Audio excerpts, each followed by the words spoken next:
Avui descobrirem el llenguatge intern de la culpa i aprendrem a transformar-lo en un llenguatge constructiu tot fent un exercici d'indagació interior.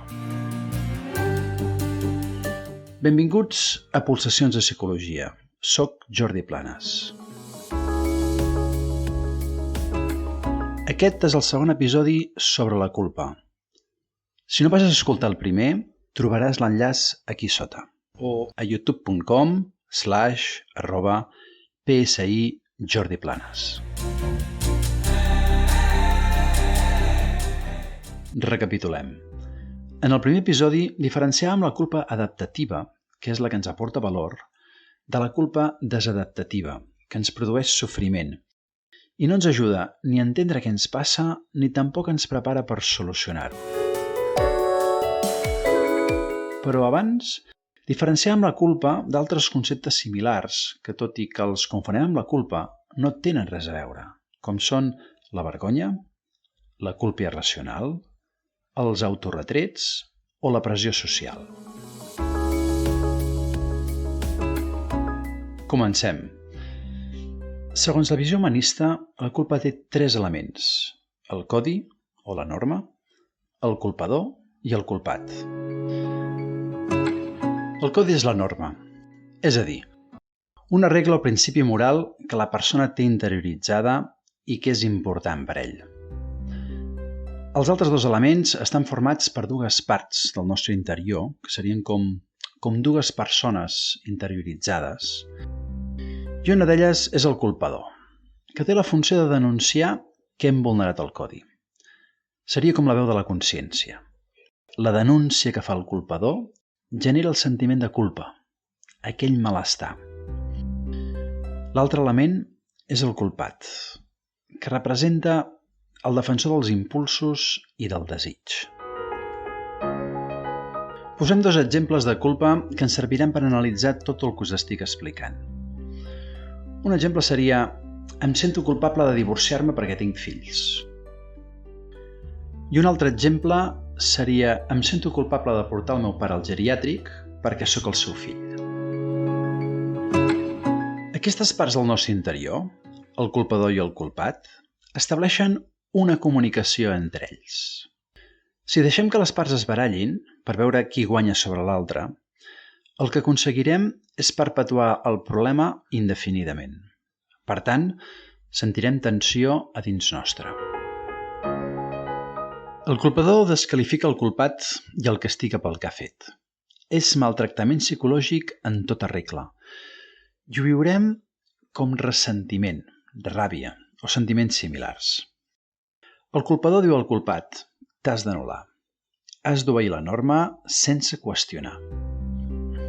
Així, seguint l'exemple que hem posat en què la norma deia els pares amb fills no es poden divorciar, el culpador estableix un diàleg intern en el que diu coses al culpat com: no et pots divorciar perquè va contra la norma.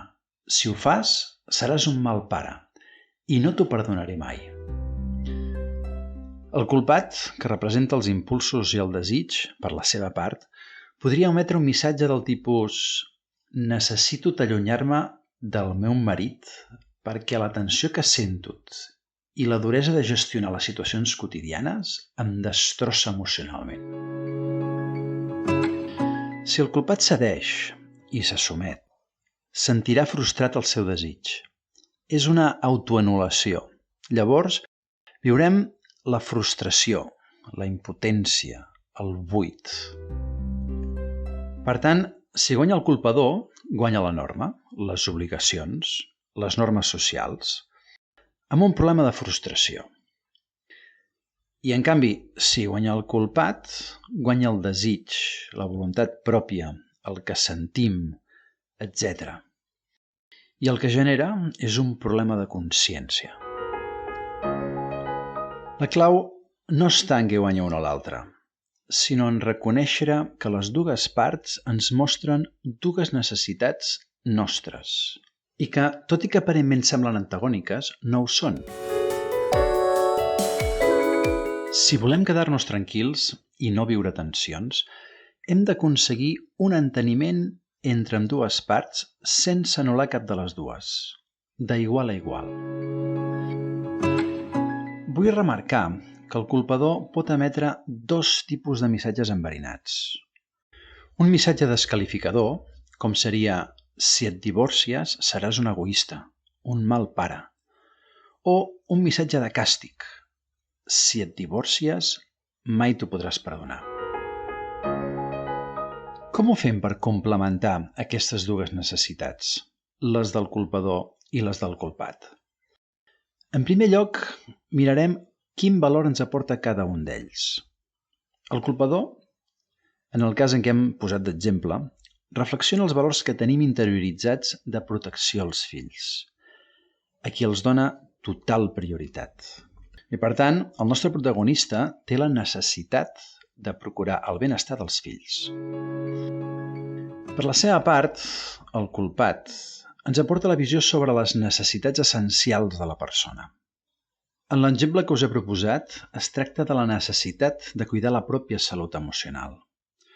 El nostre protagonista té el sentiment de la falta d'eines per gestionar les situacions quotidianes, en el context de les relacions matrimonials i familiars. Aquest sentir-se sobrepassat per les situacions de tensió fa que aflorin les necessitats de protegir-se i de cuidar-se. Les tècniques humanistes ens ajuden a prendre consciència d'aquestes necessitats i a afavorir un diàleg positiu i constructiu entre culpat i culpador, de forma flexible i comprensiva. En comptes d'un diàleg competitiu on un dels dos intenta guanyar sobre l'altre, es busca un diàleg col·laborador i comprensiu, amb molt d'amor, que ens ajudi a arribar a un acord que satisfaci totes les necessitats en joc. Per fer-ho, hem de ser capaços, en primer lloc, d'abandonar les desqualificacions i càstigs i anul·lar totes aquestes afirmacions que observàvem. Em refereixo als missatges desqualificadors i de càstig del culpador. En segon lloc, reconèixer el valor constructiu que vol preservar la norma. I en tercer lloc, qüestionar la norma de forma flexible, de tal forma que siguem capaços de modificar-la per enriquir-la. Les normes són pautes que ens aporten valor quan ens serveixen per gestionar la realitat tenint en compte les nostres necessitats essencials. Les normes que no ens tenen en compte en la nostra essència difícilment seran respectuoses i edificants. D'aquesta manera, generant un diàleg sa entre culpador i culpat, la persona hauria d'arribar a conclusions que tinguin en compte totes les necessitats en joc. I ara us torno a dir exactament el mateix, però basant-me en l'exemple que hem estat treballant durant tot aquest podcast. La persona que està en aquest conflicte podrà adonar-se que escoltar rígidament la norma, sense escoltar les pròpies emocions, pot portar a forçar situacions que emocionalment no té eines per gestionar de forma sana. A més, segurament també se n'adonarà que cuidar-se és la clau per aportar als fills el millor de si mateix i perquè aquests també el puguin gaudir. Per tant, una de les solucions seria que la persona veiés aquesta conciliació entre separar-se per estar més a prop. És a dir, una visió que té en compte totes les necessitats. Quan això s'aconsegueix, s'elimina el conflicte entre culpat i culpador i això produeix pau. Ja per acabar, et proposo un exercici d'indagació personal. És un exercici creat per Norberto Levi. Et ve al cap algun sentiment de culpa que tinguis present des de fa temps? Un cas de culpa cronificada? Doncs ara, fes-te la següent pregunta. La culpa que sents és com si una veu interior t'acusés de quelcom? Si la resposta és sí, llavors et proposo que seguim els següents passos. Per un moment, posa't en la pell del culpador i expressa el següent. Com a culpador, de què acuses? En el nostre exemple, el culpador acusa de ser un mal pare. En segon lloc, a expressa el despreci o desqualificació personal que el culpador fa. L'exemple anterior, el culpador deia: si et divorcies, seràs un egoista, un mal pare, o vols fer patir els teus fills. En tercer lloc, si sents que el culpador també t'està castigant, digues com ho fa. Per exemple, mai seràs feliç amb ningú més. No permetré que mai t'ho perdonis. No et permetré que et sentis en pau. I finalment, digues quina és la norma que has transgredit. Ha de ser una norma concreta i clara. En el nostre exemple, la norma era: els pares amb fills no es poden divorciar.